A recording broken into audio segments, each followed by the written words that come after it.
Okay, welcome everyone to the non-ejaculatory orgasm class with me, Sequoia. To start the class out, I want to take care of some logistics. So first, welcome everyone to the call. And I would like to ask everyone if they give permission for me to record this call, so that we can share it with the people who are not able to be on the call. And you don't have to unmute yourself, just go ahead and give a thumbs up. If you do not want to be recorded on the call with your image, please turn your camera off. However, I do want to please ask that I am teaching this class to a group of you instead of just to a blank camera without any faces, because it helps me as a teacher to actually get feedback from you as the receivers. So it does help me to have people that are interacting with me visually as well as responding auditorily. So if for some reason this recording is something that you really don't want your face recorded, then please let me know. There is going to be some participation, but it's not going to be anything with clothes off. It's all going to be clothes on. And there's going to be some people who I've called, oh, I didn't introduce Duran. I so apologize. Duran is also a CTE. I just kind of assumed that you guys knew him because he's been a part of the community since I took my first CTE 1. For the recording, what I want everybody to know is CTE stands for Certified Tantra Educator through the Source School of Tantra Yoga with Charles Muir. Duran and I, we met at CTE 1 and we became lovers and partners, and we did CTE 2 together as partners. And I've asked him to be on the call so that he can help all of you understand by demoing with me what it's like to receive a non-ejaculatory experience from his perspective as a receiver, as both a lover and also as a client. So when I'm giving a session to him, not making love to him. So I want everybody to say hi to Duran, and I'd love for everybody to just give some gratitude for him and also John. John's going to be managing the chat. What I want you to know about both of these men is they so generously are on this call to support all of you to learn what it is that I'm going to be teaching. And I called Duran last night at like 10:30 at night, and he was like, yeah, sure, I'll be happy to do it. Okay, so let's see. Thank you all for being here. Anything else with logistics? Okay. Well, this is going to be a discussion, but also my experience of how to teach non-ejaculatory orgasm to your clients, but also how to teach it to any of your partners. So women, if you have a male partner who has never experienced non-ejaculatory orgasms, it's going to be an opportunity for you to see the ins and outs literally of sharing this beautiful practice with a man who, frankly, most men have no idea that this is really possible. And the reason that is because our society has orgasm and ejaculation combined. And what we're going to talk about today is how you can start to separate them for the men in your life, whether they're a lover or whether they're a client. Now, the cool thing, women, is that this can also be used for you to start to explore multiple orgasms. And if you've had multiple orgasms, what it feels like to have multiple orgasms that roll from an orgasm that goes up and down to an orgasm that goes up, and you catch the wave and you go into another orgasm without ever coming down. So it's practically the same experience, but unlike a man, we don't have the ejaculate the way a man does. We do have Amrita, however, and that's a whole nother class. So right now what we're going to do is we're going to start the conversation with answering the question, what does it feel like to have a non-ejaculatory orgasm?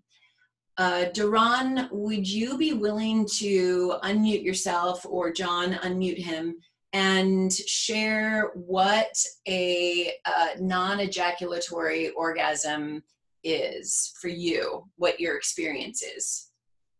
Hi, Elle.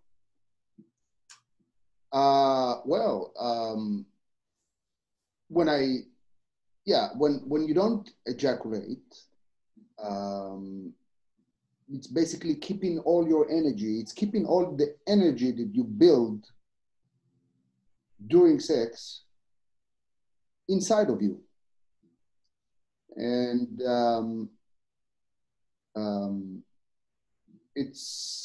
it helped me in so many ways. I mean, first of all, health. It's, you know, I'm just stronger, and I don't get sick as much as other people, I noticed. And if I do, it's like a 24-hour thing and it's gone. Other than the sheer pleasure to stay longer in lovemaking for me and for my partner, of course. Yeah, and the health, and what else? So what does it feel like, Duran, for you? What does it feel like, Duran, for you to get to that point where you have the choice to ejaculate or to do the practice of moving the energy with a breath and a sound up and up to the head and all the other chakras? What does it feel like to actually have that sensation take you over instead of just squirt? First of all, when you squirt, it's all over. Done. You're exhausted. You turn around and you go to sleep. Remember? Yes. And when you don't do that, and you keep the energy in, you know, for me is taking the energy from the second chakra, because that's where it starts, and lifting that energy up. And I always imagine the energy going upwards into my third eye with a breath that helps bringing the energy up, and then just go, you know, and feel like there's rain of energy, you know, coming down again. And I'll do anything to snap me out of the second energy, the second chakra, and bring that energy upwards. It can open other places, other doors when you lift that energy up.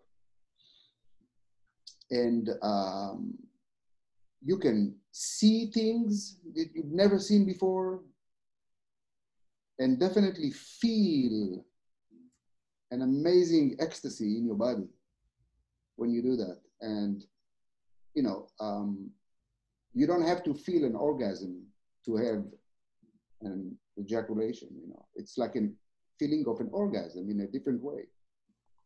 Thank you. Thank you so much, Duran, for that. Let's see. And John, can you get me back on the screen? Because I think you have Duran pinned as the video, but I'm not seeing that, or maybe it's not that true. Okay.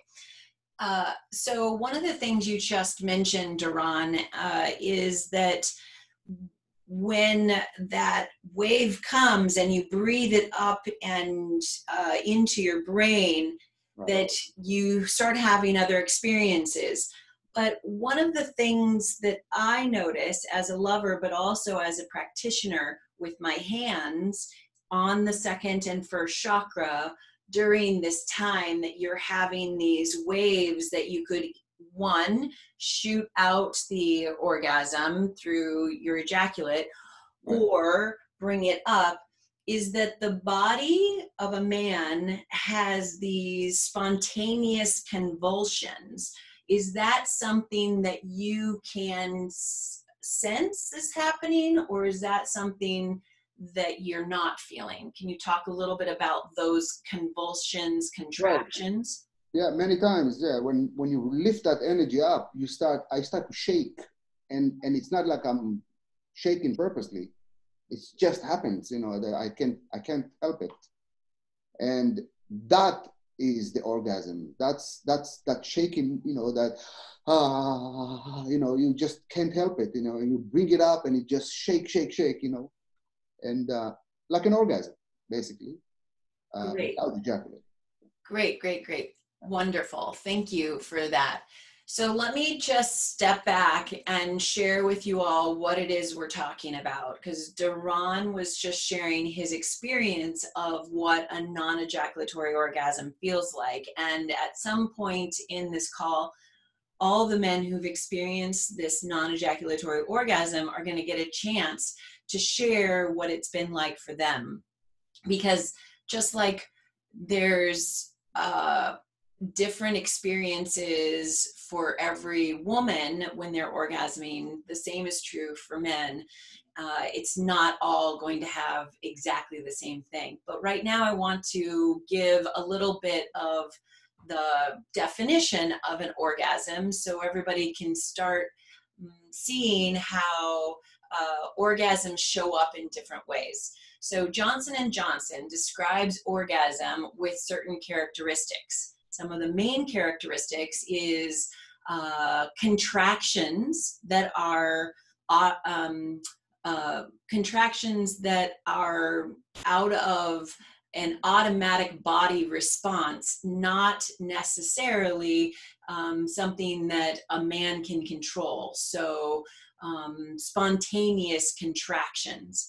And the reason that's a really important distinction for all of us as teachers, but all of us as receivers of orgasm, whether you're a man or a woman, is I want you all to just take your arm and make a muscle with your bicep. So everybody do that so that we can all see. Great. So now with your muscle right here contracted, can any of you contract this muscle again? So if you can't, shake your head no so that we can all see it's no. If you can, shake your head yes.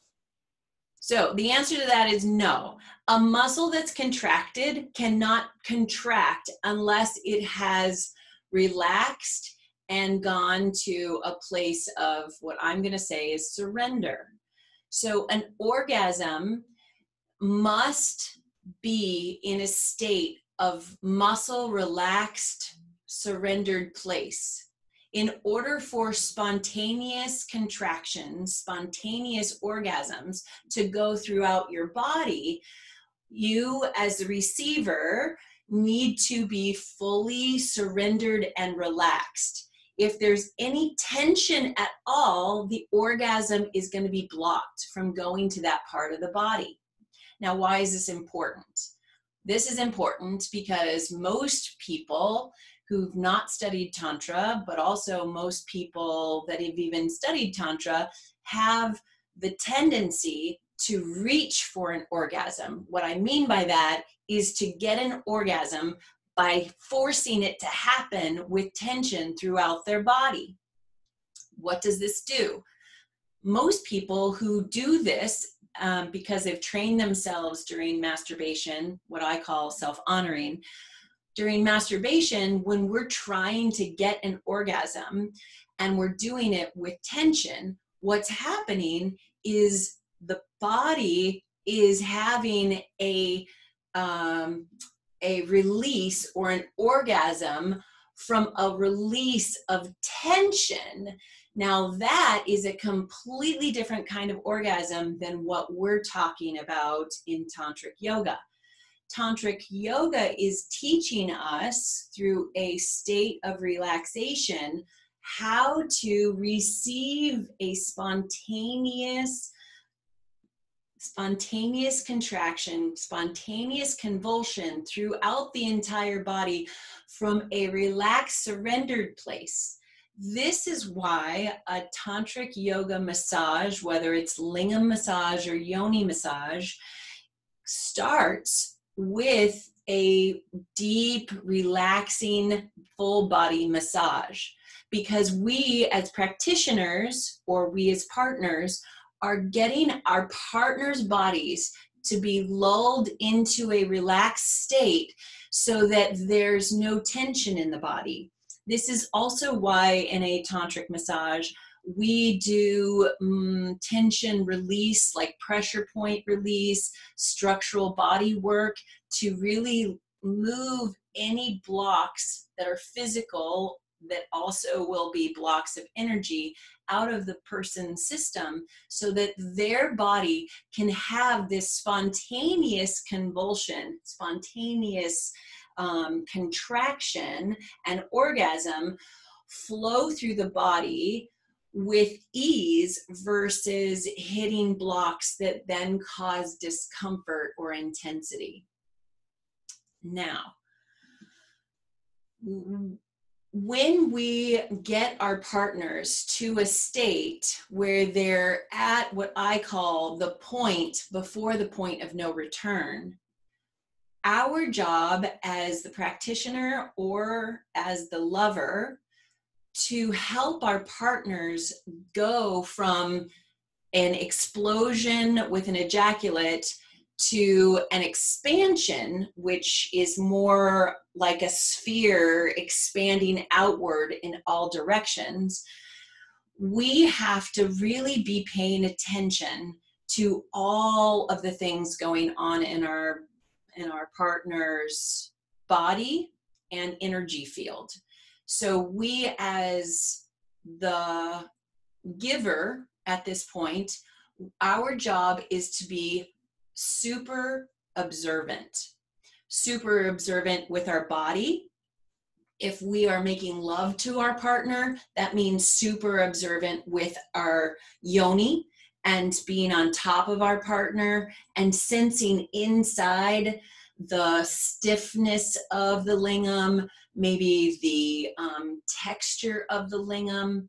And once you get better at a lingam massage with your hands, where you can really feel the changes in a lingam when it gets close to orgasming, there are certain indications that you'll notice, like the head of the lingam normally gets this, aside from getting super hard, not all men get super, super hard when they're getting close to ejaculating or orgasming. But on the top, the head, it will get these little, like there's a texture, like it's kind of like it's bumpy. And that's, some men have this when they're about to come, the head of the lingam gets this kind of texture. Now, the only way you'll really know that that's happening is if you practice massaging a lingam, whether it's your lover or clients, so that you can really see the textures and the changes of a lingam. Now, that experience will help you when you have the lingam inside you. And as women who are being practitioners of tantric massage, but also as lovers, it's really important for us to do our own work. And when I say us doing our own work, one of the practices for women to get this kind of dexterity with their yoni is to practice your own yoni massage, where you can feel the inside of your yoni.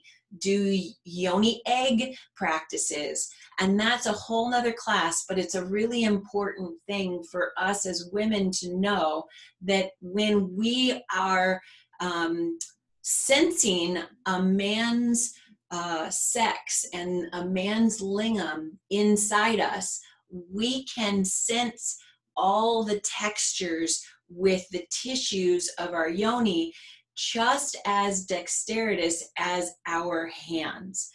So this is something that I encourage all women to start tuning into, because the space of your beautiful yoni and your sacred place is very, very intuitive and very, it can communicate very clearly. So I'm going to pause for just a moment, because I am noticing that John is not on the call, and I'm concerned that, oh no, he is on the call. He's just turned off his camera. Okay. Everybody go ahead and feel whatever it is that you're sitting on. And I want you to take and close your eyes and take this moment to just get present in the moment. I want you to notice everything that's going on inside you, but also start to notice what's going on outside of you. We're going to do a little meditation where we slow down and we check in. So get present to the air on your skin. Get present to the skin on your feet. And move your presence from the skin on your feet to the skin on your shins. You might feel the cloth of your pants. You might feel the fuzz of the blanket you're sitting on. Whatever it is that you're sensing, just give it gratitude. Breathe that sensation into your body and acknowledge this miraculous tool that you have as a soul to experience this earthly bliss that we're all gifted when we were born. Everybody take a deep breath and feel the life force energy that breathing brings to your existence. And on the exhale, give a prayer of release. Exhale all that doesn't serve you right now. Detach from your thoughts. Detach from your concerns. Detach from any need for this to go a specific way.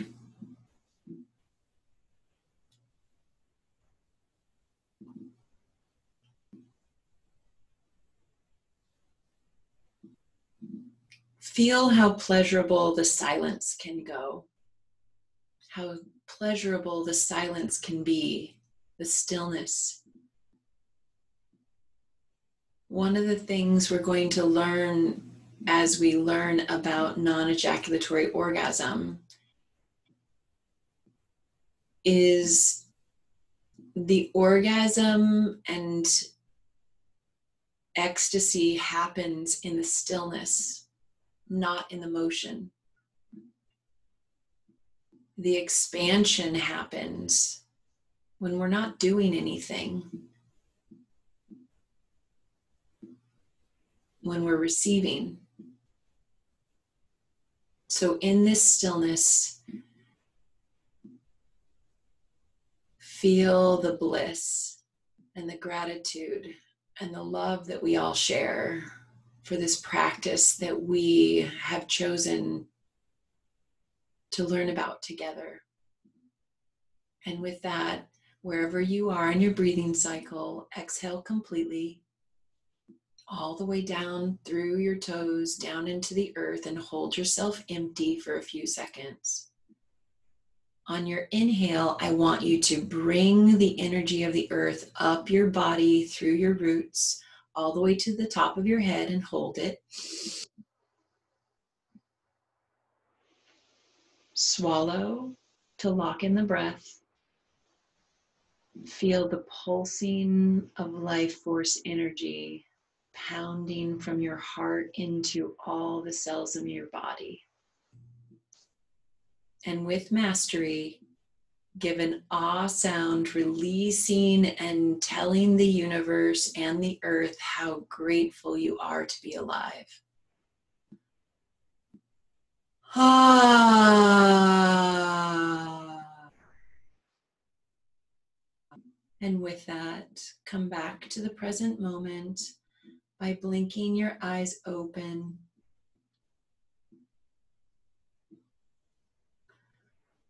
Beautiful. Now I've said a lot so far, and I want to go over some very specific things from the beginning of a practice to have a non-ejaculatory orgasm to what it's going to look like from the man's perspective and the woman's, or the giver perspective and the receiver perspective. And Duran is going to help me with this. Duran or John, go ahead and unmute Duran. So, as I have said, and I'm going to repeat because I want to make sure that it's clear, the practice that we're going to engage in of non-ejaculatory orgasm is a practice. There's no top to this mountain. Nobody gets to the top and says, done that, I'm done. Everyone who's practicing this will learn something no matter what the experience is. I want to also acknowledge that anytime your body has an orgasm of any kind or an ejaculation of any kind, it is with reverence that we celebrate it. This automatic response that a man's body has to ecstasy is the creative life force of the human being expressing itself outwardly. If you are practicing non-ejaculatory orgasm and you ejaculate when you didn't want to, it is my recommendation that you celebrate it. Celebrate it with reverence, give gratitude, and see what it is that you can learn from that experience. And that turns that kind of ejaculation from just an animalistic experience where then you fall asleep and lose your energy to a conscious come. There's many things you can do with that, and that's another class. But I want you to have that kind of reverence so that you don't shame your body or tell your body it did something wrong. This is a very important point because I teach and heal men with erectile dysfunction. And one of the things that I've found in my practice is there's a lot of times that men who have ED have trained their body to shut down the orgasm and therefore the hard-on because they were trying to control it.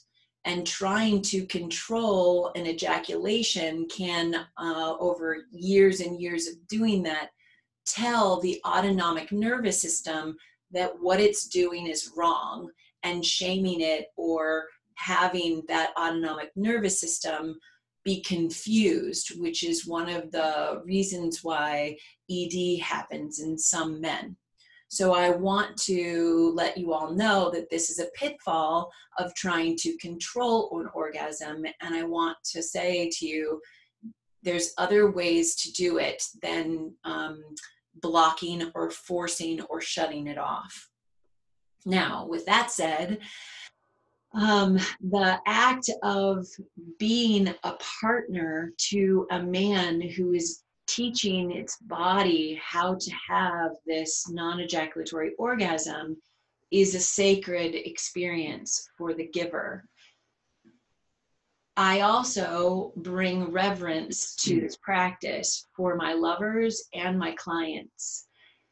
This holds them in a space that allows the man, who men are generally speaking the ones who over their lifetimes have felt like the givers throughout the whole practice. This practice that we're talking about allows a man to be a receiver and is giving the gift of surrender to a man. And a lot of men have never had that experience because men go through their lives where they are experiencing that they have to initiate, they have to do in order to get their piece of the bliss. When we as women or givers, male givers as well, can give the gift to the man before us,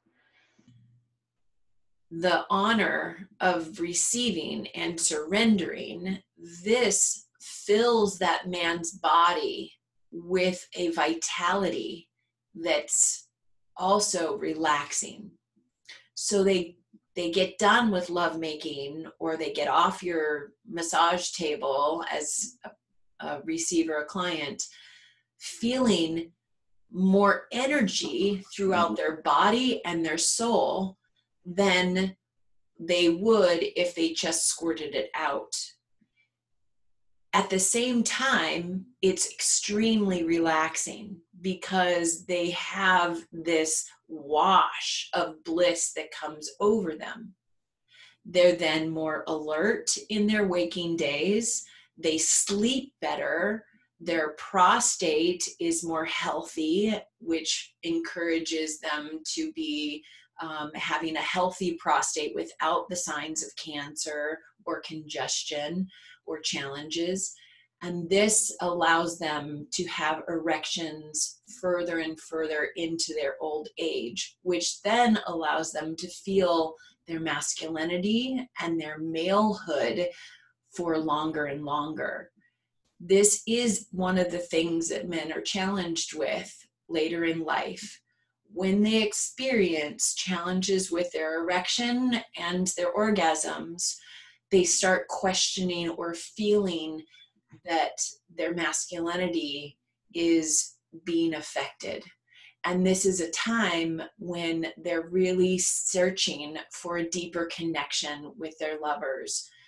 But sometimes they feel all alone because they don't have that experience of feeling like a man anymore.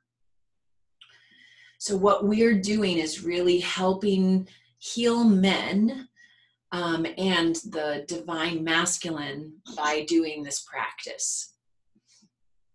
So I'm going to talk about being a lover right now, and all of what I say about being a lover can be applied to being a practitioner. When you engage with your partner, your lover, in a experience of practicing tantric lovemaking, because let's put that in a specific category. trust me, I have those moments, and then I have just animalistic sex sometimes. You can apply the tantric lovemaking to animalistic sex, but the way I describe that in my book is skin bags slapping together for friction release. Now, that has its own place, and trust me, it's fun. But we're talking about right now increasing your tantric lovemaking practice, or understanding how that translates to practicing as a giver of tantric massage or a receiver of tantric massage. When you're engaging with your lover in a tantric session, it's really important to communicate what it is that you both want to get out of this interaction this time. I recommend scheduling this in your calendars. If you don't schedule it in your calendars, it most likely will turn into, what we've always done in the past. But if you put it on your calendars and you and your partner are wanting to have this be a practice that you get better at over time, you have to have a conscious choice and a conscious commitment to each other that this is going to be something that you have integrity around. And the reason integrity is a very important part of this conversation is because we want to create workability in our intimacy. Intimacy, lovemaking, all of these are times where we are our most vulnerable. That vulnerability is going to also bring us to a higher level of consciousness. So that's the benefit of doing this kind of practice. But if you skimp on integrity in this area, it's going to show itself in things not working, frustrations, complaints, I want this, you wanted that, and so on and so forth. So I recommend that you really pay attention to setting this up. And when I say integrity, I mean workability. There's no moralistic conversation in my conversation about, or distinction of, integrity. For me, integrity is creating something that works and being able to detach from it being anything about a moral conversation. So setting up something that works, knowing how much time your session is going to be.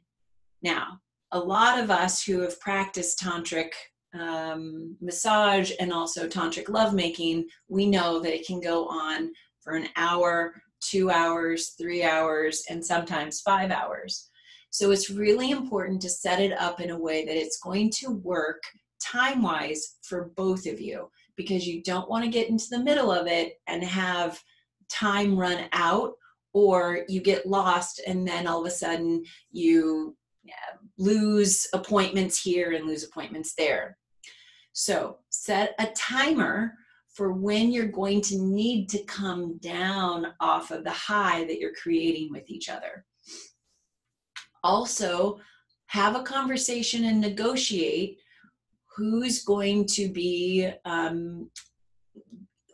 learning a specific lesson today. It might be your male lover or partner giving you, the female, a Amrita experience, not goal-oriented, but let's practice wakening your body up to the gifts of Amrita. Or it might be, sweetheart, this is your time to receive what it feels like to have a non-ejaculatory orgasm. I have hot oil and lube that are now bubbling over here. I had to actually pull them out of the heater so they don't explode on me. Okay, everybody take a deep breath. All right, so we are at 10:55. I just want to make sure that everybody is still sticking with the conversation, just taking a breath break. If people have to go, don't worry about it. We are recording this, and as I said in the setup of this, we are going to go till 11:30 with time for questions and answers. Okay, back to the topic. So once you've set up what you're going to be doing in this lovemaking session, now you need to make sure you communicate to each other what your intention is and what you're giving up, what you're letting go of. You can't put something new into a cup that's already full. So it's really important to have a conscious letting go of something that doesn't serve you and your partner separately and together before you create something inside this creative vessel of lovemaking. So intentions are very important to be very specific, because what we're dealing with in the lovemaking of a Tantra session is the most creative energy that a human being has. And I have evidence of this by saying this is the energy center of the body that creates another human being. Therefore, this is the most powerful manifestation energy that you can use. And that's one of the benefits of doing a tantric lovemaking session or a tantra healing session.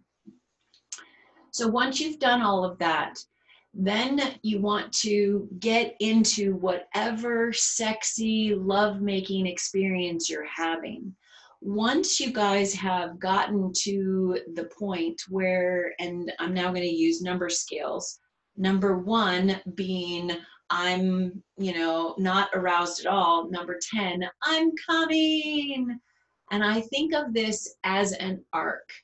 Now, the reason I think of this as an arc and use a number scale is so that my partner and I, or my client and I, can communicate back and forth with each other where he is on the spectrum without having to say a word. When a man or a woman gets close to this orgasmic state where they're about to go over the waterfall, they're unable to then articulate. Some men are, but I will assert that it puts them in their head, and the whole point is that you want them in their body. Anything that you notice, they're going into their head, and I'll talk about some of the signs of that. Anytime you notice they're going into their head, it's your job as the giver to say, stay with me, open your eyes, take a breath. Now, I'm not saying that you say those all at the same time. Those are things that you might say to your lover at that moment or your client. If, for example, your partner is getting up to, and this is different for every man, but anywhere from 5 to 8 on that scale, which is the window that most men are in when they get to the point before the point of no return. Every man is different, and every time it's different for a man. So again, like I said at the beginning of this class, we as the giver, we are now responsible for being the observer of what the man is dealing with in the moment. You do that with your body. You also do that with your eyes. That's why eye gazing in Tantra is so important, because we have to be paying attention and picking up on the signs that our partner is going through, what they're going through, and how it shows up on them. I have to say that one of the benefits of me being a practitioner, but also that I have a free love model of relationships, and I have lovers that I make love to and also do sessions on, it has taught me a lot about how it shows up differently for every man, but also how similar they are. So this is also a benefit to you givers of tantric massage, for you to learn from being a giver of multiple different people without it being a moral conversation, because it really does create workability for being a lover to any man or woman. So when they are at that state where they're from a 5 to an 8, the men will be going through different things. Some men who are used to getting an orgasm through tension, which is an exhaustion orgasm, those men, you're going to want to put your hands on different parts of their body, maybe do a snacking of their legs.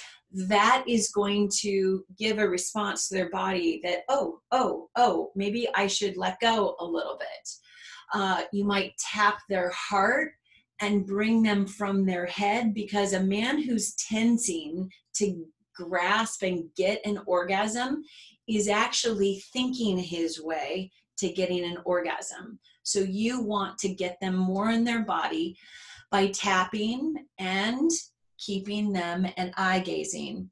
And what you're going to do at that point is you're going to maybe lay, like if they're underneath me, I lay my hands and I say, look at me, baby, look at me, breathe. Good. And I might tap, I might massage, and I'm going to ask them, by not necessarily telling them to breathe, but as they're gazing into my eyes, I say, ah. I demonstrate for them as they are experiencing it, and I'm guiding them. I demonstrate in my body and my experience what I'm wanting them to do. Now, you may have noticed that when I released that breath, I gave a sound, which activates the vagus nerve, which makes it really exciting for you as the giver, but also ignites the vagus nerve for them, which is a secondary pathway of orgasm. I also am releasing a vibration with my sound. That vibration is a vibration that goes out into my auric field, but also vibrates my body. The sounding is adding to the vibration of the orgasm. I'm also doing this, you may have noticed. I shake my head back and forth and I move my body. Now, not only does that look sexy and feel sexy as the partner, but here's something, if you haven't ever studied or practiced energy medicine, here's something that's really important for you to know. Energy does not move in straight lines. And what we're doing with a tantric lovemaking session or a tantric massage is we are moving the energy, not just the sensations, not just the yummy, fluids up our body. We are moving the energy from the kundalini coiled at the base, and we're moving it up our spine. I'm not going to show you that we move it like this, because that would be demonstrating it's a straight line. What we're doing is we're spiraling this energy to the top of our head, out the crown chakra, and making a toroidal field where it comes back down into the earth and back inside us and back like this. Now, the reason I make a sound and I move my head and have my partner do the same is that gives the sensation of the energy moving through without blocks. If you do it imagining that what's going to happen is every time that energy wants to spiral, it's going to hit those spiral edges and it's going to come like Kriya. And this is what that looks like. Now, Kriya is not bad. Kriya is just feedback that what you're doing is learning how to master the spiraling up of this energy. Side note, there is energy that's coming from underneath at the base, going up and out the crown chakra. But the other energy that's just as important and just as amazing and sexy And one that you'll want to also be practicing is energy coming down from the universe, spiraling the opposite direction and going down into the earth and coming up this way into the toroidal field. Here's the cool thing I want you all to know about that. In this way, each time we are making love with our partner and opening the plugging into the earth and pulling the earth's energy up through us and out to the universe, but also plugging into the universe and pulling the earth's energy, the universe's energy down to the earth, we become conduits of communication. We, as the human beings, now are sharing our specific vibrational conduit with both the earth and the universe. This is one of the ways that we help to up-level and transform existence on the planet. The universe gets information that it needs through us, and we all are unique. Like a fingerprint, your vibration is unique. Your contribution is unique. Now, I'm going to also weave something else in here. Tantra means to weave. When myself and my partner, I'll use Duran as an example, when Duran and I weave our energy together, and we become a woven conduit, that experience is unique for the universe to experience and the earth to experience when he and I weave together and express what ecstasy feels like when we do that. That is a sacred gift to each other, but also to the earth and the universe and all life that exists. When I do that with John, it's the same thing. When I do that, now I don't make love to my clients, but when I am doing a session with my clients, I am doing exactly the same thing. They're just not in my body. We are weaving our unique energy together to share a gift with the universe and also the earth. It is my belief, and you can take this as, what's true for you as well, or set it aside and say that I don't have that belief. I'm not attached to that at all, but I do honor what I have experienced and what I believe as a teacher, that this is one of the ways that we all attain enlightenment and share enlightenment and upregulate the enlightenment of the planet. Going back to the practice. So when a man is at this place between the 5 and the 8, and you as the giver are noticing that he is there, you are going to be experiencing your own orgasms. You are going to be experiencing your own sensations of getting close. And when you are doing that, you might, as the receiver, want to have your orgasm right now. But here's the pitfall. If you allow yourself to have that orgasm, but you are committed to having your partner have a non-ejaculatory orgasm, and you forget to pay attention to his signs and you go for yours, you could put him over the top. Now, this happened to Duran and I on several occasions when we were in CTE2 and we were practicing our lovemaking and also the experience of supporting him in having a non-ejaculatory orgasm through the entire 10 days of the training.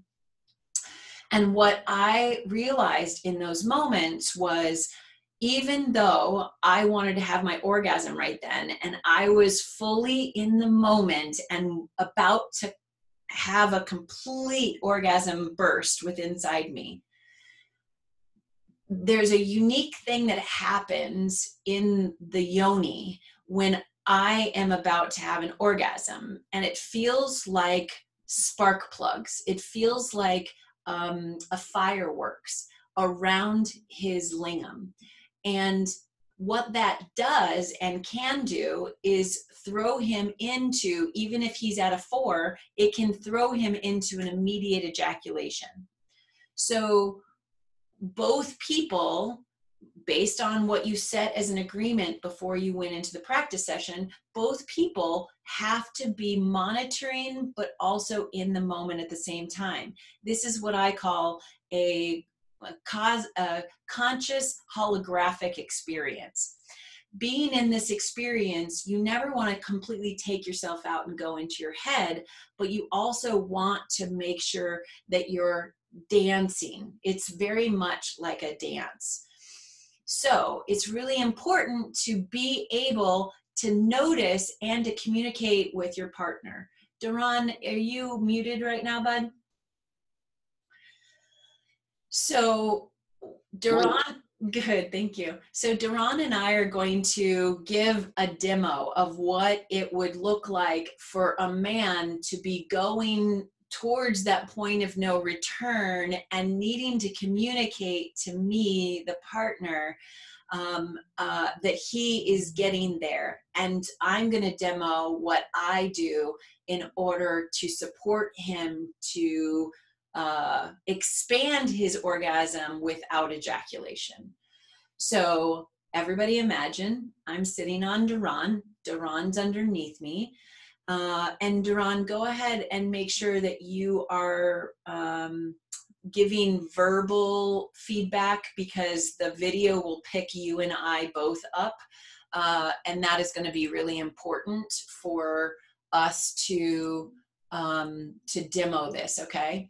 So everybody imagine that Duran is underneath me and we're making love. Now we're getting close and we're getting close, and he starts saying things like, oh, damn, oh, damn. He actually says, oh, fuck, oh, fuck. Oh, go ahead, love. Yeah, oh, fuck. Oh, yeah. Now, he starts breathing up and his face will start showing signs, and he's breathing up and he's breathing up.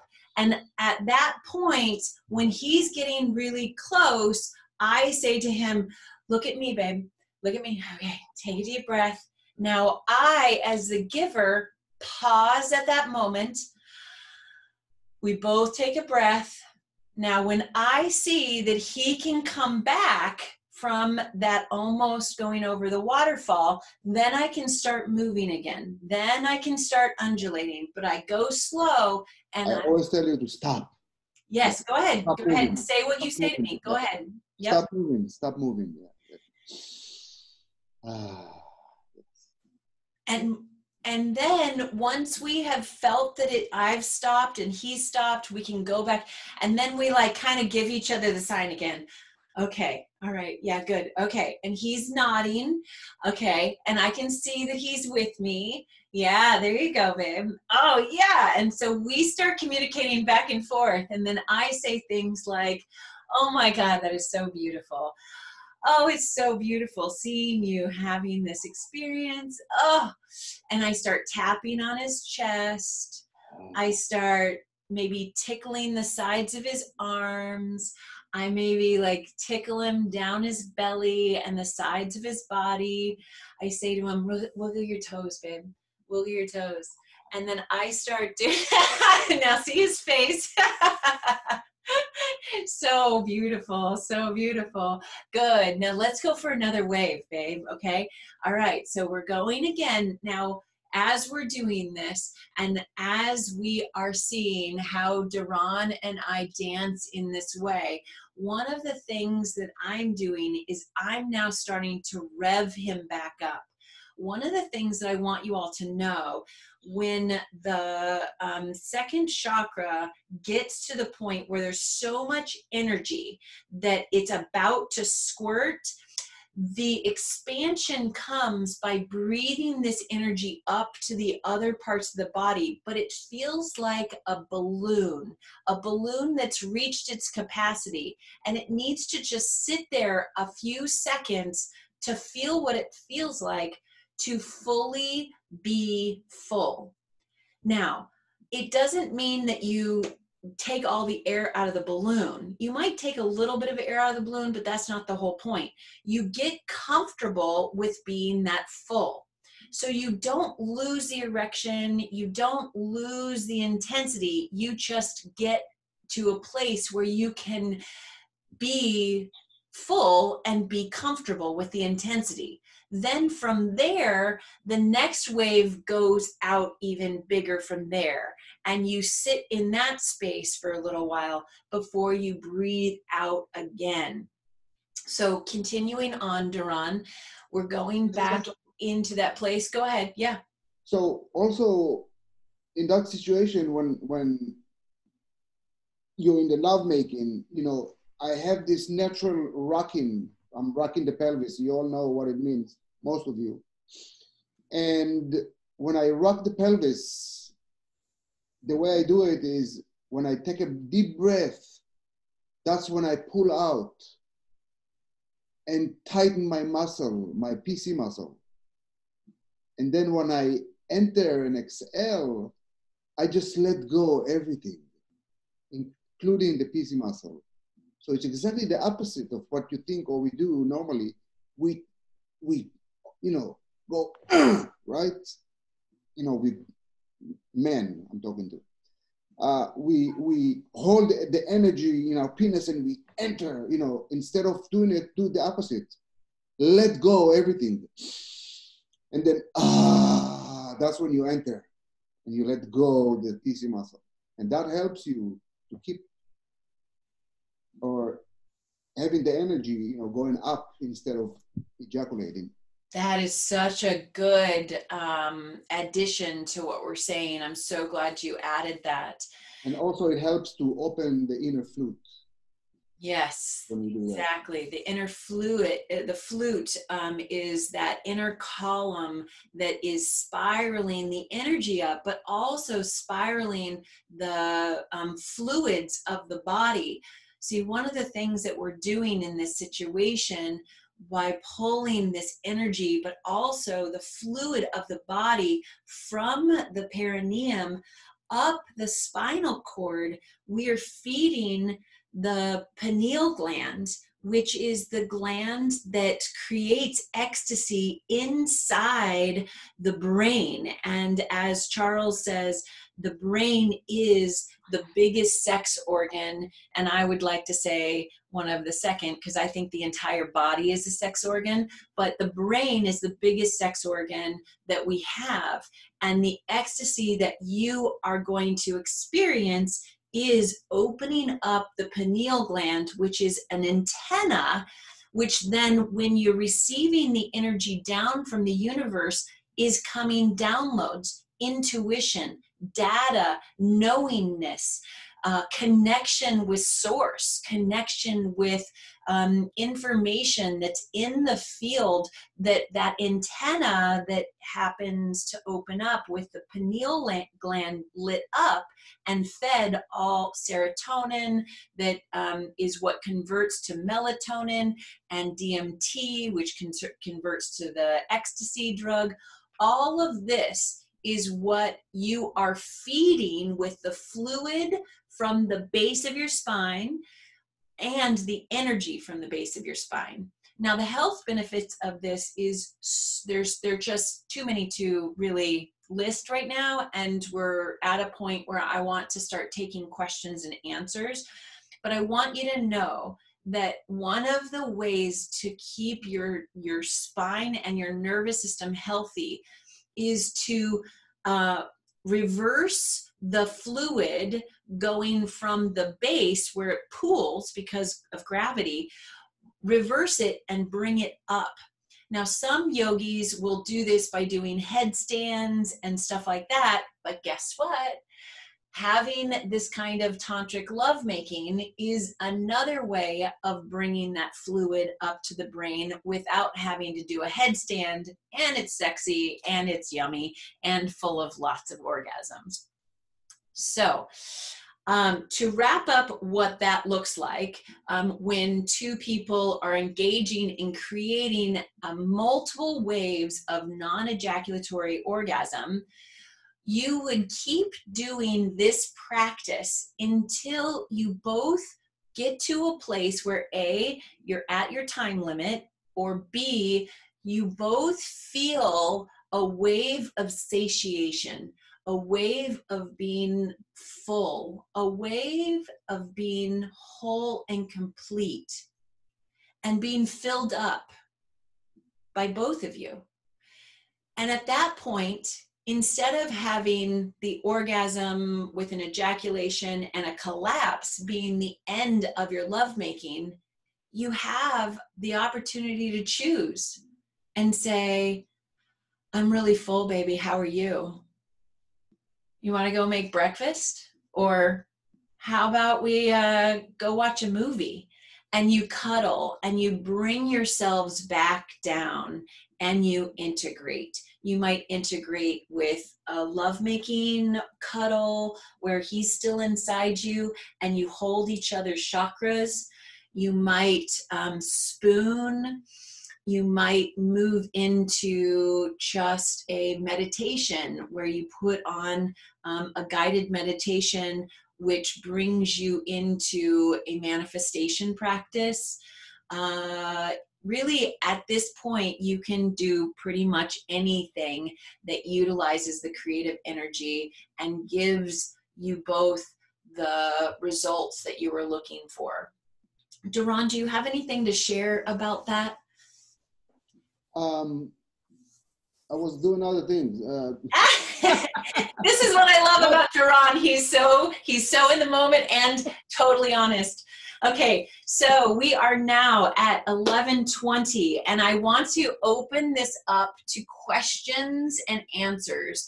Everybody, I'm sure that there's lots of things that you're wanting, and lots of things that you have as questions. Go right ahead, raise your hand. If you've gotten in line, do that. This is not going to be the only class on this. I am going to do another class next week where we continue to build. And right now I see Simon has a question. So Simon, I'm unmuting you. Hi, man. Hello. Is there a way that you can harm your physical body by trying to do non-ejaculatory orgasms and pinching it off and squeezing it and coming close? And I've heard from people that you can actually like mess up your body doing that. Are you aware of anything like that? Thank you for asking that question. Okay, so I am going to say I don't believe you can fully harm your body.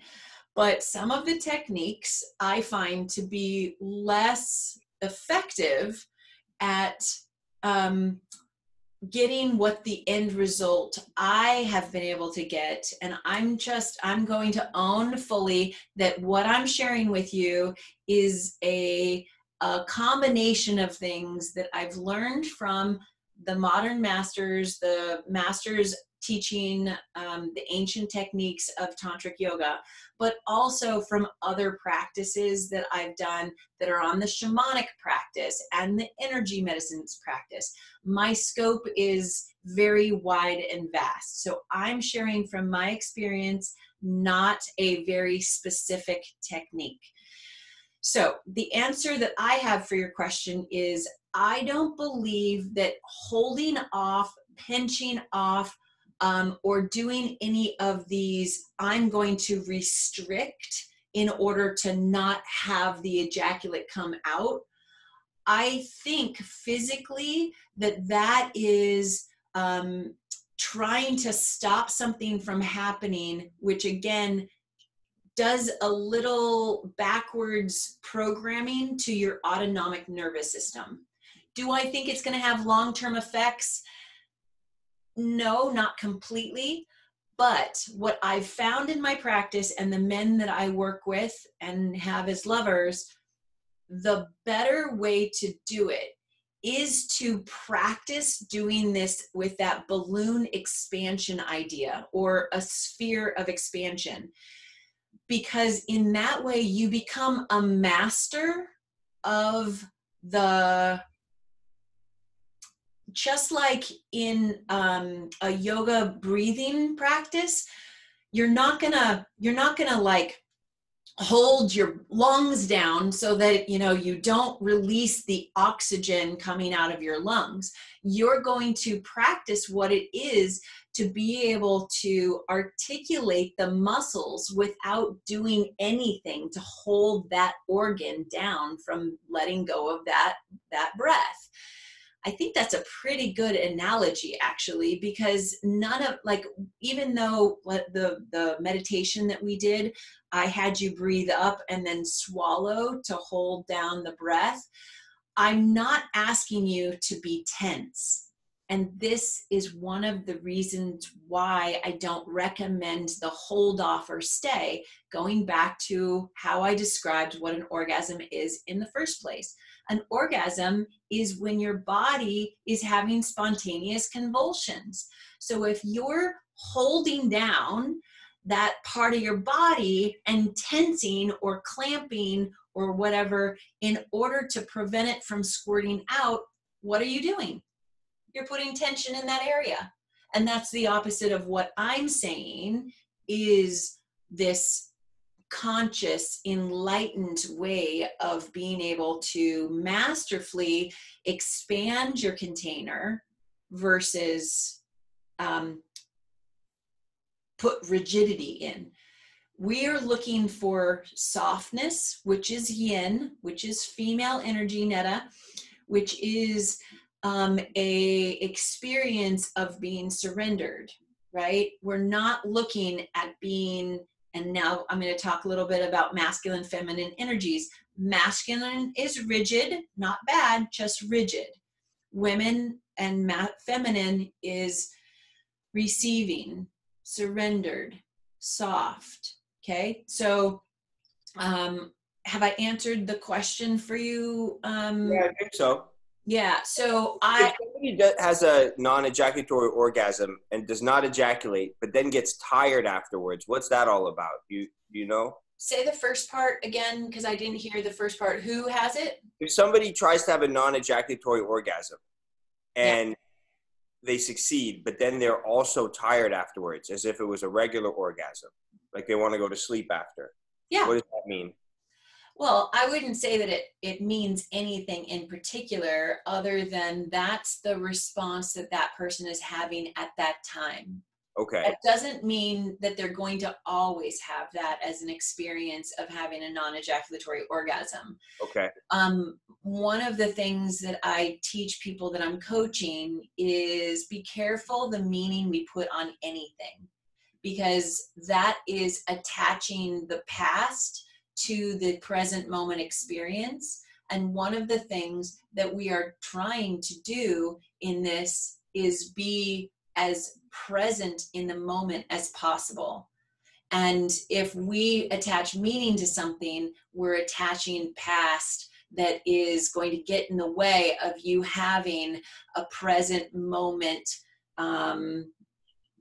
mystical experience. Mystical experiences happen in the magical presence when you don't know what's going to happen, right? So I'm getting esoteric right now, and I'll stop with my esoteric answer. But I just want you to know, as a man who's practicing this as both a daka and also as a receiver of the magic of non-ejaculatory orgasm, allow your body to show what it means for your body, and allow your body to go into all the different stages. And to me, what that means is, more opportunities for making love. Practice as much as you can, people. If you're not practicing with a partner, practice with a self-honoring experience where you can see what it's like for you to have non-ejaculatory orgasm on your own without a partner present, because that'll teach you even something different. Simon, do you have more of a question in and around that? Awesome. Nope. Thank you, love. Thanks for the question. Who has another question? Anybody else? And everybody is welcome to ask questions. Don't feel like your question isn't going to be one that helps the group, because absolutely it will. Yes, David. Let me unmute you. Okay, I got it. good. So from what I'm learning from beginner's weekend and going through CT, it's like practice makes perfect. So the first time a guy will, and like I experienced the non-ejaculatory orgasm, I was like, oh wow, okay, now I understand, or starting to understand. And so I'm able to see how I'm going to start moving the energy and kind of, if you will, be playing with that when we're together to move that energy. And understanding that initially as I begin, I might not be able to control going over the edge initially. But as I practice, I'm learning, my body is learning how to control and move that energy throughout my body. That is so beautiful that you brought that up, David, because this is something for both men and women in this practice that is super important. And that is, when we have these experiences, we're telling our body it's okay to learn these new things. And there's, you know, as David, you know, your wife is a therapist, right? The body has a memory of sensations. That's actually one of the reasons why trauma can be trapped in the body, but that same thing that traps trauma in the body actually collects the memory sensations of pleasure. So when we are taking on this practice, it's important for us to allow our bodies to integrate. And that's a really super important part. As a matter of fact, I tell all of my clients the most important section of my session is their integration. I put all of them into Shavasana, and it's about 5 to 10 minutes long. 5 is more usually the amount of time. And that's the time when I go from touching them on their body to removing my hands and my energy field. And I give words of affirmation at the Shavasana time, their integration time, where their body and their energy gets to be autonomous. And they get to feel what it feels like to have all of this new energy, this new sensations tingling throughout their body. Images might start coming to mind, downloads of information might start coming into their bodies, but the integration starts then, and it will expand and grow with more integration happening hour after hour, day after day, week after week, into years. That first session that I had with my DACA, that I received a session, integration completely blew my mind. And so I encourage everyone to give a space of honor to that time when you're not doing anything. And if you don't know what Shavasana means, it's the yogic pose that's called the dead man's pose or the corpse pose, where you're not doing anything with your physical body or your mind. You're just laying there and receiving.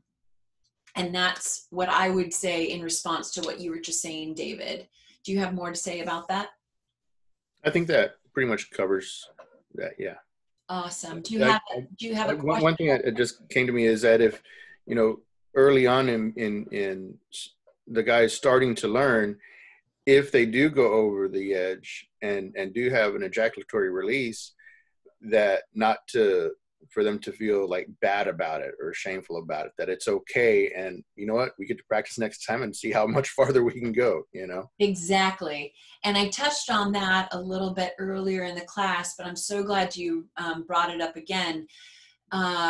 When you have a commitment with your partner to have a practice of non-ejaculatory lovemaking, if the man does have an ejaculation, to bring that in and receive the gifts of that ejaculation, to go the opposite direction of shame, the opposite direction of disappointment, but to celebrate. And one of the ways you can do that is you can take some of the ejaculate, which has the sacred energy of the man, and you can anoint all the chakras of the man and anoint the chakras of the woman. That anointing ceremony is a shamanic practice for bringing the energy back into the body of the man and receiving with honor with the woman. I do want to say that we are past 11:30. If there are any people who want to continue staying on, I'm happy to answer more questions. I'm not going anywhere. I love all of you. Thank you so much for being a part of this class, but also thank you so much for your energy, your blessings, your attention to this topic. And Mary, again, thank you for being the instigator of having this class in general. I'm now going to keep recording. Anybody else who has a comment or a question, please raise your hand and I will call on you. Yes, Chris is first. Hi, Chris. Hi. So I was wondering if my partner in this practice has worries or is afraid of getting too close to the orgasm because of being committed to expand the pleasure. What would help to calm that worry or that getting that movement of getting into the head and being scared of an orgasm? How do we calm that down and bring it back to trust and love and surrendering to the moment? Yeah, Duran, would you want to address this? Sure.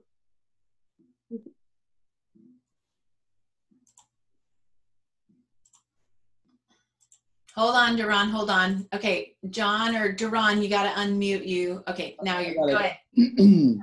First, we need to understand that it's, normally it's a goal-oriented, and it cannot be a goal, the goal is to have an orgasm.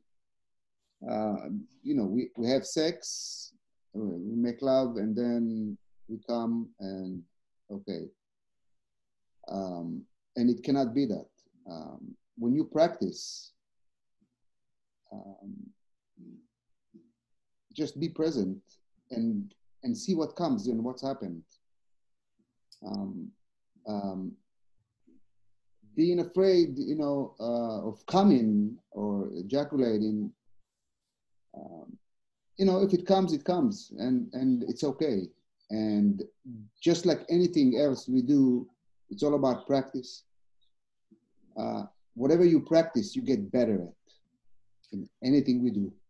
And Duran, I have a question for you. In those first years, when you and I were practicing and we were, making our mistakes and you would have an ejaculation when you didn't want to. right.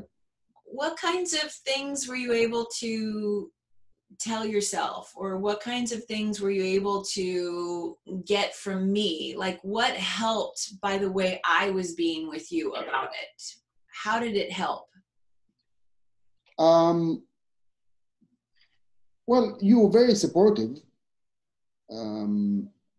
It wasn't like oh wow, it's a mistake, or you never showed in any way that I did something wrong, and we don't, and it's not something wrong. It's like I said, it's all practice, you know, and more you practice it, you'll get better at it. So, yeah. So I'm getting that it helps to have a partner who's supportive, who is consciously in the activity with you. And also, it sounds like it was helpful that you weren't doing it in secret, like you weren't doing it privately. You were actually getting the support from me in a way that we were communicating about the desires that we both had to have this be a part of our lovemaking. Is that accurate? That's true. Yeah. Yeah. Does that help, Chris? Good, good. And I want to ask some of the other men, and then Mary, you can go next, but Troy or David or John, if any of you have something to say about what has helped you to be with, you know, having an ejaculation when you didn't want to, and what you did for yourself to support having it not be shame, but rather, you know, I'm doing something that is helping my growth. Anybody, any of you men want to say? Yeah, this is Troy. So in the past, when Ellen and I were intimate in there, yeah, I struggled with premature ejaculation, which is very shameful to me because our time together wouldn't last very long, and the comments from her were, you know, hurtful at the times if I did, you know, come too early. But over our time over the last year or so, and going through this Tantra training and learning how to have positive affirmations with each other, and knowing that it's okay if we do ejaculate or don't, I've been able to take the shame away from that, which has been allowed me to take the anxiety away from it also, which the performance anxiety of the ejaculation. And then not only that, but understanding how to move that energy away from my lingam and not concentrating on that area.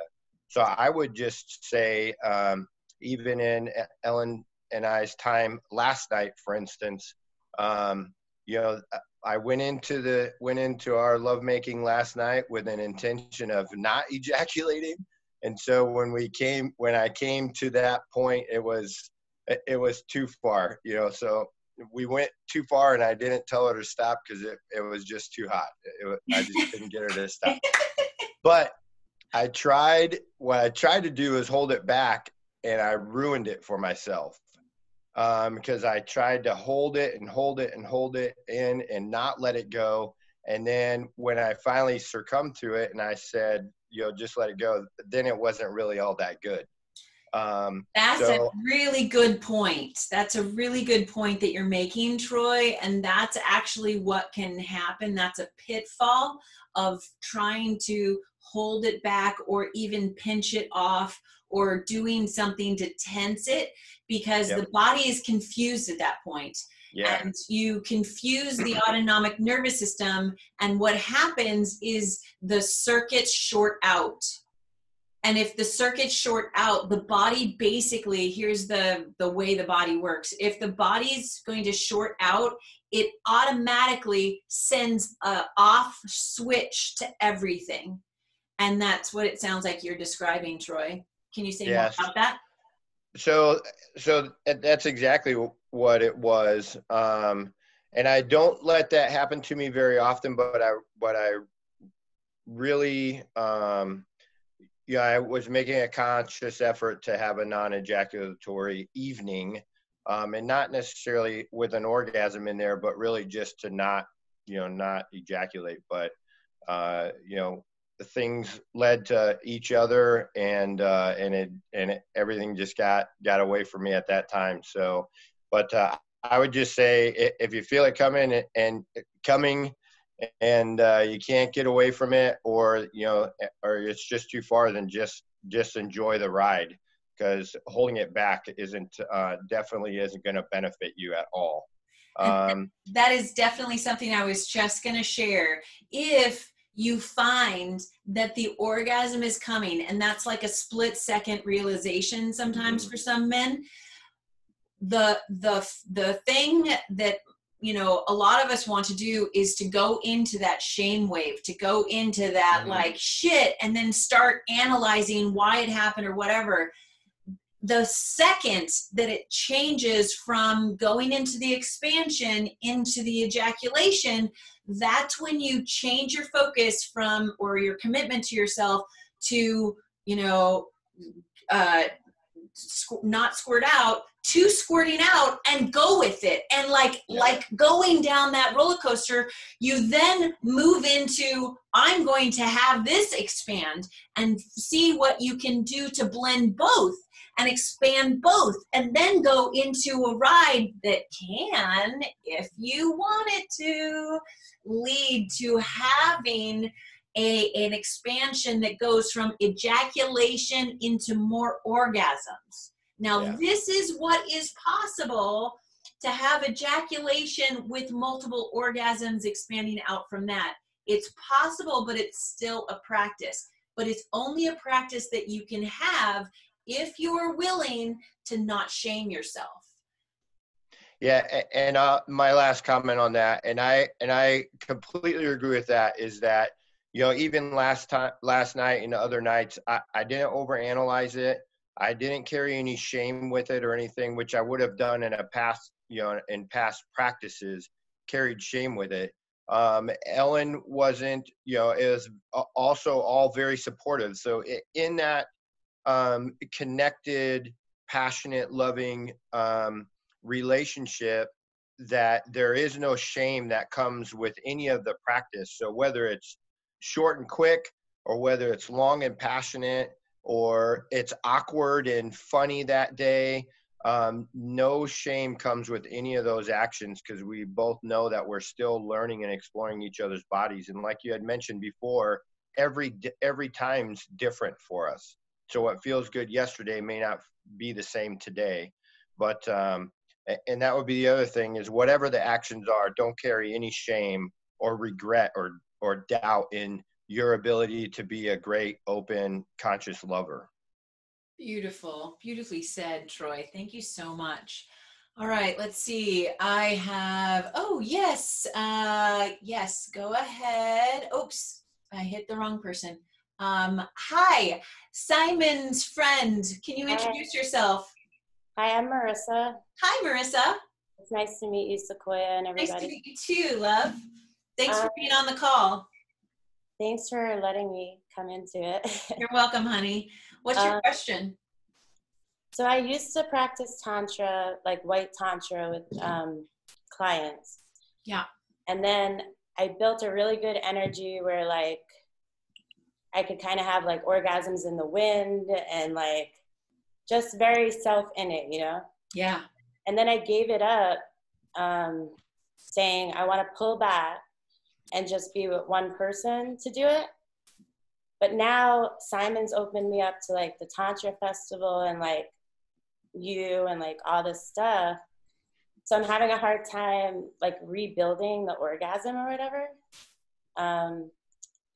But in my past, it was like when you have the non-ejaculation, talking about how that orgasm continues to the next one and you stay in it. And that's like the really good reason of doing this. Yeah. But are you talking about never ejaculating or like waiting through a few orgasms before you do?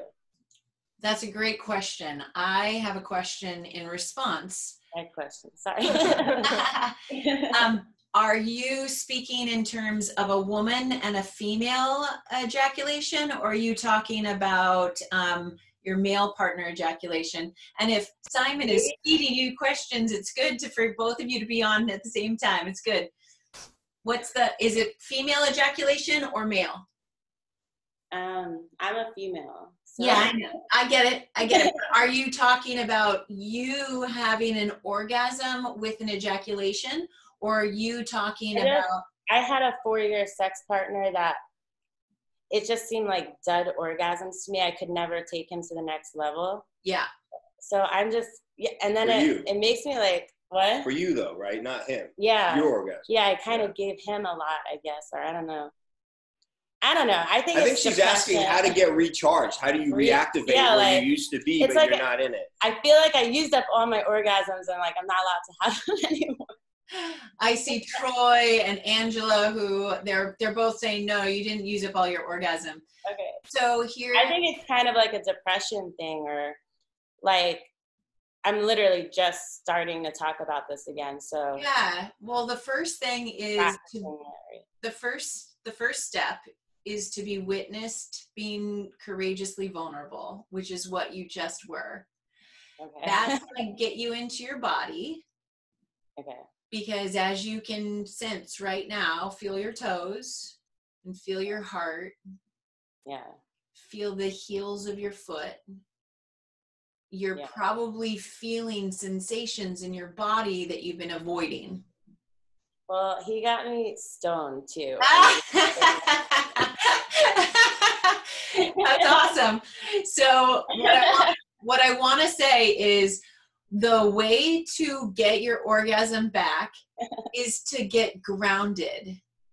And it's perfect that you said that you guys got stoned or whatever, because oftentimes when we get a high of any kind, a high can have us feel less of our body. And when I go into pain, actually, like I feel the pain more sometimes. Yeah. So if Simon, give her a copy of my book, or you can give me your email and I'll give you a copy of my book. But when you read my book, I describe and I chronicle in there that I am a survivor of Lyme disease, and I had chronic pain throughout my body. Like when I was really in my illness, my toe would hurt when someone pulled my hair. And that's a response that all of my nerves had a pain response to anything, including a massage. So I was very, very sick. I didn't want to be in my body because it was so painful. So sensations that are intense, whether they're pain or pleasure, use the same nerve pathways. They're no different. So one of the reasons why I'm so good at teaching this and so good at the practice for myself and also helping others to learn it is because I had to learn how to find pleasure in the sensations of pain. And I now can expand a sensation of pain into pleasure, which, by the way, is one of this experiences men who have such a sensitivity of their lingam that it hurts.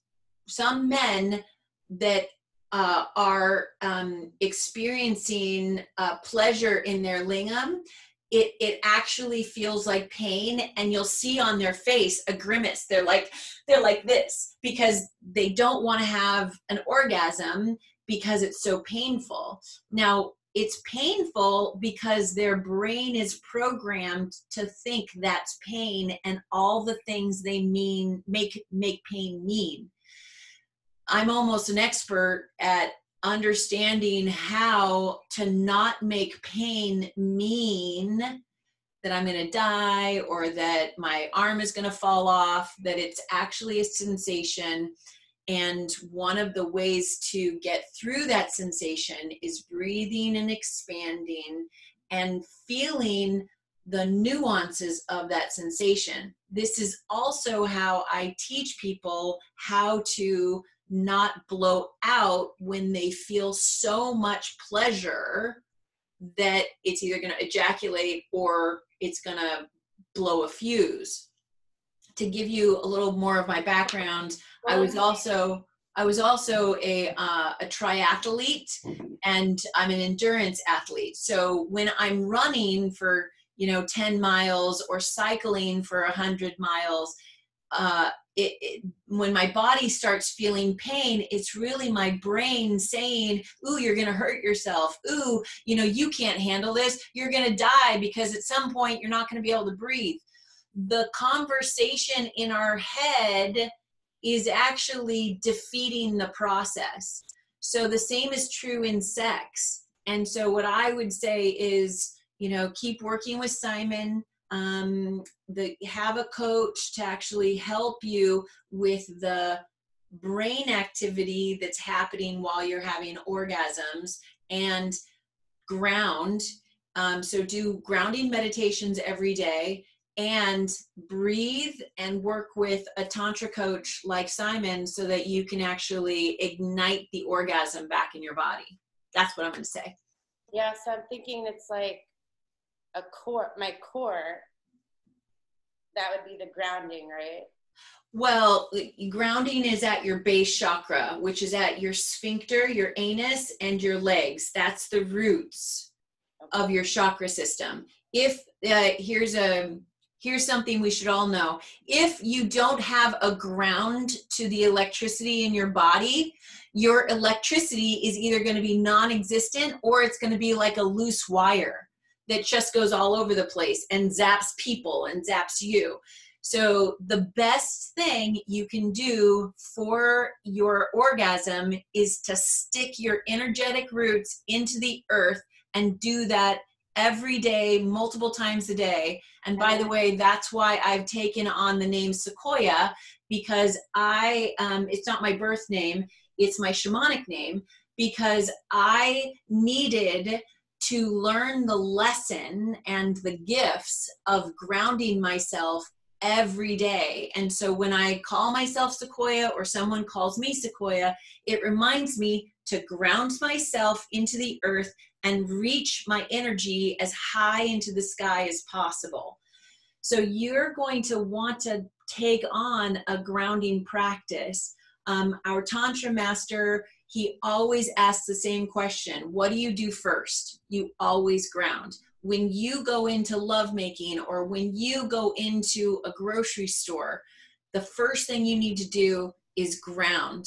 And if you don't get the concept of a walking tree, every time you put your feet on the earth, imagine that roots are going down and that they move along with you.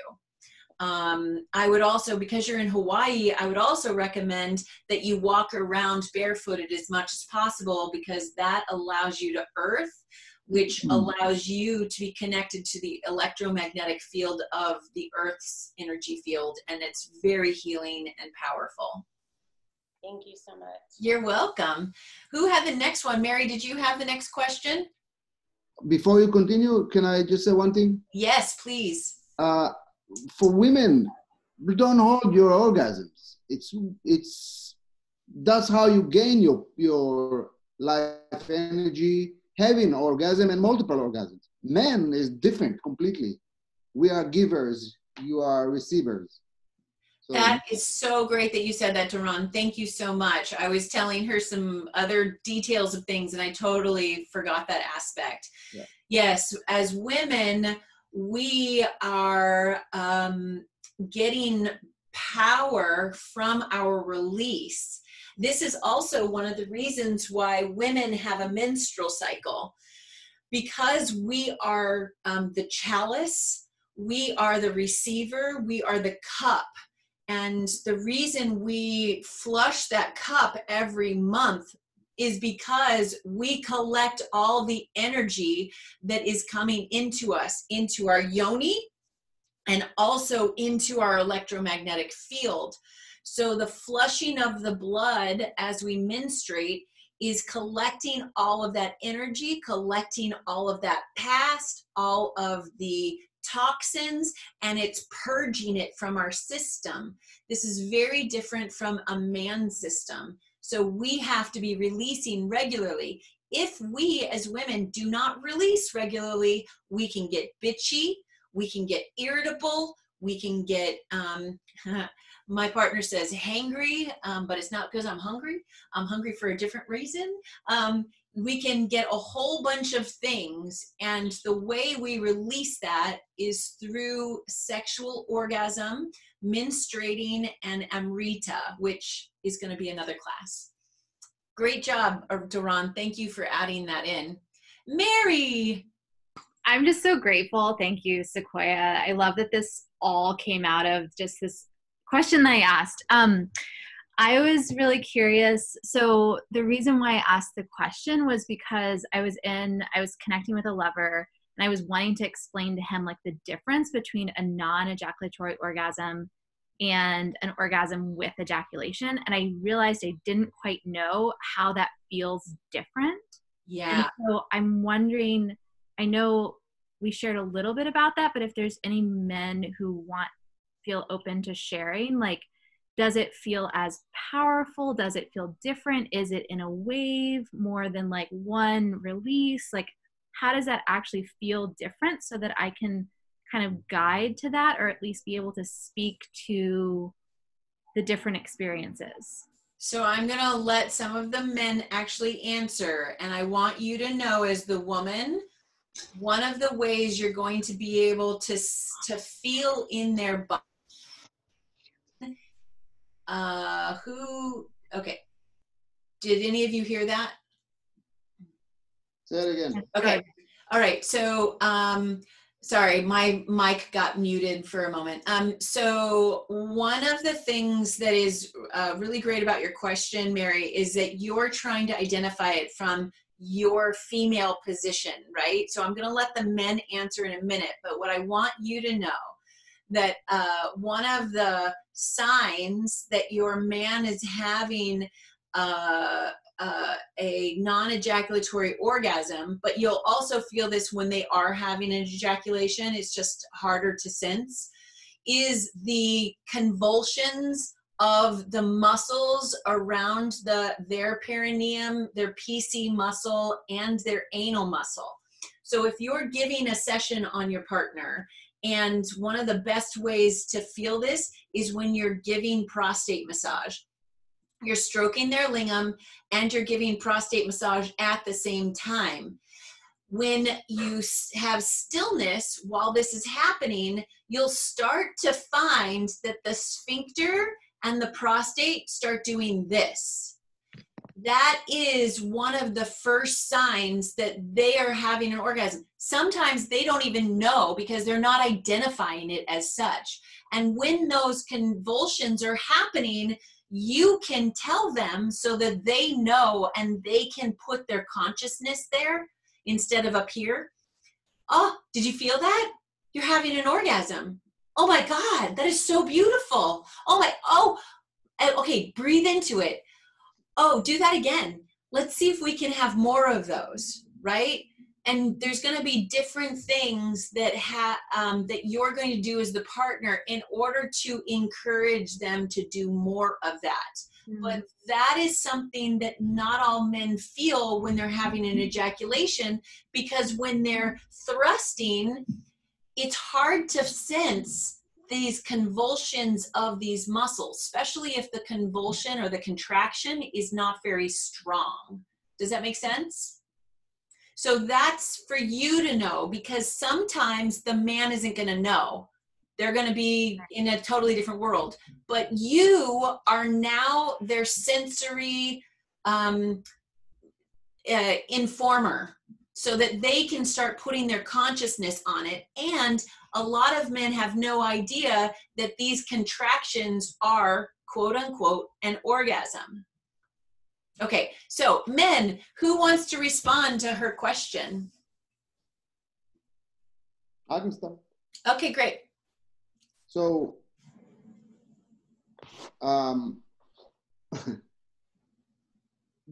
orgasm, like Sequoia said, yeah, it's not just that extreme explosion, boom, because after every extreme,